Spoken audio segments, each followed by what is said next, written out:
ರಾಜ್ಯ ಚಲನಚಿತ್ರ ಪ್ರಶಸ್ತಿ ಮೊನ್ನೆ ಪ್ರಕಟ ಆಗಿತ್ತಲ್ಲ, ಸುದೀಪ್ ಆ ಪ್ರಶಸ್ತಿಯನ್ನ ನಿರಾಕರಿಸಿದ್ದಾರೆ. ಅಂದ್ರೆ ಅತ್ಯುತ್ತಮ ನಟ ಪ್ರಶಸ್ತಿ ಅವರಿಗೆ ಲಭ್ಯ ಆಗಿತ್ತು.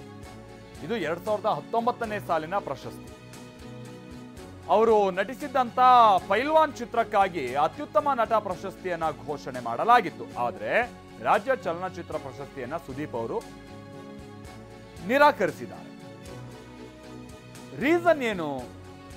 ಅದಕ್ಕೆ ಸಂಬಂಧಪಟ್ಟಂಗೆ ಅವರು ಟ್ವೀಟ್ ಮಾಡಿದ್ದಾರೆ. ಮೊದಲಿಗೆ ಕರ್ನಾಟಕ ಸರ್ಕಾರ ಹಾಗೆ ಜ್ಯೂರಿ ಸದಸ್ಯರುಗಳಿಗೆ ಅವರು ಧನ್ಯವಾದಗಳನ್ನು ಅರ್ಪಿಸಿದ್ದಾರೆ. ಬೆಸ್ಟ್ ಆಕ್ಟರ್ ಆಗಿ ನನ್ನ ಆಯ್ಕೆ ಮಾಡಿದ್ದಕ್ಕೆ ನಾನು ಚಿರಋಣಿ. ಬಟ್ ಅವರು ಕೊಟ್ಟಿರುವ ರೀಸನ್ ಅಂದ್ರೆ ಹಲವು ವರ್ಷಗಳಿಂದ ಪ್ರಶಸ್ತಿ ಸ್ವೀಕರಿಸೋದನ್ನ ನಾನು ನಿಲ್ಲಿಸಿದ್ದೀನಿ. ನಾನು ಪ್ರಶಸ್ತಿಯನ್ನ ತೆಗೆದುಕೊಳ್ಳದೇ ಇರೋದಕ್ಕೆ ನಾನಾ ಕಾರಣಗಳಿದೆ. ನನಗಿಂತ ಅತ್ಯುತ್ತಮವಾಗಿ ಅಭಿನಯಿಸುವಂತ ನಟ ನಟಿಯರು ಇದ್ದಾರೆ. ಅವರಿಗೆ ಈ ರೀತಿ ಪ್ರಶಸ್ತಿಯನ್ನ ಕೊಟ್ಟು ಪ್ರೋತ್ಸಾಹವನ್ನ ನೀಡಿ. ಹೊಸ ಪ್ರತಿಭೆಗಳಿಗೆ ಪ್ರಶಸ್ತಿಯನ್ನ ಕೊಟ್ಟಷ್ಟು ನನಗೆ ತೃಪ್ತಿ ಆಗುತ್ತೆ ಅಂತ ಸುದೀಪ್ ಅವರು ಉಲ್ಲೇಖ ಮಾಡಿದ್ದಾರೆ.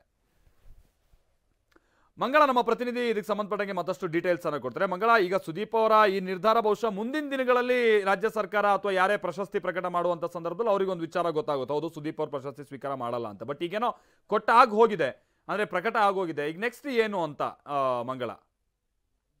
ಒಂದ್ ರೀತಿ ಮಾಲ್ತೇಶ್ ಇದು ಶಾಕಿಂಗ್ ಅಂತಾನೆ ಹೇಳ್ಬೋದು. ಯಾಕಂದ್ರೆ ಕಿಚ್ಚ ಸುದೀಪ್ ಅವರು ಈ ತರ ಒಂದು ನಿರ್ಧಾರ ತಗೊಳ್ತಾರೆ ಅಂತ ಎಲ್ಲರೂ ಊಹೆ ಕೂಡ ಮಾಡಿರ್ಲಿಲ್ಲ. ಆದ್ರೆ ಇವತ್ತು ಏನು ಅವರು ಟ್ವೀಟ್ ಮಾಡಿ ಏನು ನಿನ್ನೆ ಅಷ್ಟೇ ಒಂದು ಪ್ರಶಸ್ತಿ ಘೋಷಣೆ ಆಗಿತ್ತು ಅವ್ರಿಗೆ ಪೈಲ್ವಾನ್ ಸಿನಿಮಾದ ಅತ್ಯುತ್ತಮ ನಟನೆಗಾಗಿ. ಸೊ ಹೀಗಾಗಿ ಅವ್ರು ಯಾವಾಗ ಎಕ್ಸ್ ನಲ್ಲಿ ಒಂದು ಪೋಸ್ಟ್ ಮಾಡ್ತಾರೆ, ನಾನು ಈ ಒಂದು ಪ್ರಶಸ್ತಿಯನ್ನ ತಿರಸ್ಕಾರ ಮಾಡ್ತೀನಿ ಅಂತ, ಒಂದ್ ರೀತಿ ಎಲ್ರಿಗೂ ನಿರಾಸೆ ಜೊತೆಗೆ ಶಾಕಿಂಗ್ ಅಂತಾನು ಹೇಳ್ಬೋದು. ಯಾಕಂದ್ರೆ ಅವರ ಅಭಿಮಾನಿಗಳು ಸೋಷಿಯಲ್ ಮೀಡಿಯಾದಲ್ಲಂತೂ ತುಂಬಾ ಹಬ್ಬದಂತೆ ಸೆಲೆಬ್ರೇಟ್ ಮಾಡ್ಕೊಳ್ತಾ ಇದ್ರು. ನಮ್ಮ ಏನು ಕಿಚ್ಚ ಸುದೀಪ್ ಅವ್ರಿಗೆ ಪೈಲ್ವಾನ್ ಚಿತ್ರಕ್ಕಾಗಿ ಒಂದು ಪ್ರಶಸ್ತಿ ಬಂದಿದೆ ರಾಜ್ಯ ಸರ್ಕಾರದಿಂದ ಅಂತ ಹೇಳ್ಬಿಟ್ಟು, ಅತ್ಯುತ್ತಮ ನಟನೆಗಾಗಿ ಪ್ರಶಸ್ತಿ ಬಂದಿದೆ ಅಂತ ತುಂಬಾ ಖುಷಿ ಪಡ್ತಿದ್ರು, ಸಂಭ್ರಮದಿಂದ ಇದ್ರು.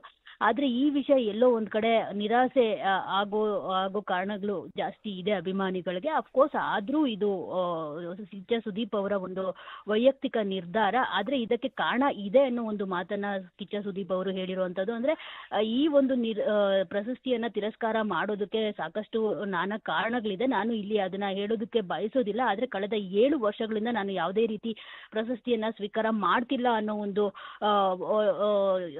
ನಿರ್ಧಾರವನ್ನ ಅವರು ತಮ್ಮ ಎಕ್ಸ್ ನಲ್ಲಿ ಪ್ರಕಟಣೆ ಮಾಡಿರುವಂತದ್ದು. ಜೊತೆಗೆ ಈ ಒಂದು ಏನು ನಿರ್ಧಾರದಿಂದ ಕರ್ನಾಟಕ ರಾಜ್ಯ ಸರ್ಕಾರಕ್ಕೆ, ಜೊತೆಗೆ ಜ್ಯೂರಿ ಮೆಂಬರ್ಸ್ ಯಾರೆಲ್ಲ ನನ್ನನ್ನು ಸೆಲೆಕ್ಟ್ ಮಾಡಿದ್ದೀರಾ ಅವ್ರಿಗೆಲ್ಲ ನಾನು ಕ್ಷಮೆ ಯಾಚಿಸ್ತೀನಿ. ನನ್ನನ್ನು ಬಿಟ್ಟು ಸಾಕಷ್ಟು ಜನ ಕಲಾವಿದರು ಅಂದ್ರೆ ಅತ್ಯುತ್ತಮ ಪ್ರತಿಭೆ ಇರೋರು ಇದ್ದಾರೆ, ಅವರಿಗೆ ಈ ಒಂದು ಪ್ರಶಸ್ತಿಗಳನ್ನ ಕೊಟ್ಟು ಪ್ರೋತ್ಸಾಹ ಮಾಡಿ ಅನ್ನೋ ಒಂದು ಮಾತನ್ನ ಸುದೀಪ್ ಅವರು ಇಲ್ಲಿ ಹೇಳಿರುವಂತದ್ದು. ಅಂದ್ರೆ ಈಗ ಆಲ್ರೆಡಿ ಸಾಕಷ್ಟು ನಟರು ಈ ಬಗ್ಗೆ ಉಲ್ಲೇಖ ಮಾಡಿರುವಂತದ್ದು. ಅಂದ್ರೆ ಈಗ ಕರ್ನಾಟಕ ರಾಜ್ಯ ಪ್ರಶಸ್ತಿ ಅಲ್ಲ, ಬದಲಾಗಿ ಏನ್ ಫಿಲ್ಮ್ ಫೇರ್ ಪ್ರಶಸ್ತಿ ಬೇರೆ ಬೇರೆ ರಾಜ್ಯಗಳಲ್ಲಿ ಆಗುತ್ತೆ, ಇಫಾ ಪ್ರಶಸ್ತಿ ಆಗಿರ್ಬೋದು, ಅಲ್ಲಿ ಮುಂಚೆ ಎಲ್ಲ ಪ್ರಶಸ್ತಿ ಕೊಟ್ಟಾಗ ಕನ್ನಡ ನಟರು ಏನಿದ್ದಾರೆ ಅವ್ರನ್ನೆಲ್ಲ ಹಿಂದಿನ ಲೈನ್ ನಲ್ಲಿ ಕೂರಿಸುವಂತದ್ದು, ಅವ್ರಿಗೆ ಏನು ಜಾಸ್ತಿ ಪ್ರಾಮುಖ್ಯತೆ ಕೊಡದೇ ಇರೋದು, ಈ ರೀತಿ ಘಟನೆಗಳೆಲ್ಲ ಆಗಿದೆ. ಈಗ ಆಲ್ರೆಡಿ ಸಾಕಷ್ಟು ನಟರು ಈ ಮುಂಚೆ ಈ ಬಗ್ಗೆ ತಮ್ಮ ಒಂದು ಏನು ನಿರಾಸೆಯನ್ನು ತೋಡ್ಕೊಂಡಿದ್ರು, ಈ ರೀತಿ ಆಗುತ್ತೆ ಪ್ರಶಸ್ತಿ ಸಮಾರಂಭಗಳಲ್ಲಿ ಅಂತ. ಸೊ ಹಾಗಾಗಿ ಕಳೆದ 7 ವರ್ಷಗಳಲ್ಲಿ ಏನಾಗಿತ್ತು, ಏನ್ ಘಟನೆ ಆಗಿತ್ತು ಅನ್ನೋದು ಸುದೀಪ್ ಅವರು ಹೇಳ್ಕೊಂಡಿಲ್ಲವಾದ್ರೂ ಈ ಮೇ ಬಿ ಈ ತರದ್ದೇನಾದ್ರೂ ಒಂದು ಘಟನೆ ಆಗಿರ್ಬೋದು, ಹೀಗಾಗಿ